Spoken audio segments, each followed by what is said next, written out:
Guys! So ayun, ngayon nga ay August 15.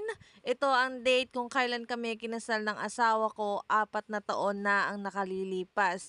Pero paano nga ba kami nagsimula? So let me share you this, guys. Nagkakilala kami ng asawa ko way back 2015, pareho kami nag-aaral nun. So ayun, pauwi ako dito sa may amin, tapos pag akyat ko ng bus, siya agad yung una kong nakita. Nakadukdok siya sa may isang upuan, sa may pagtapat lamang ng pintuan.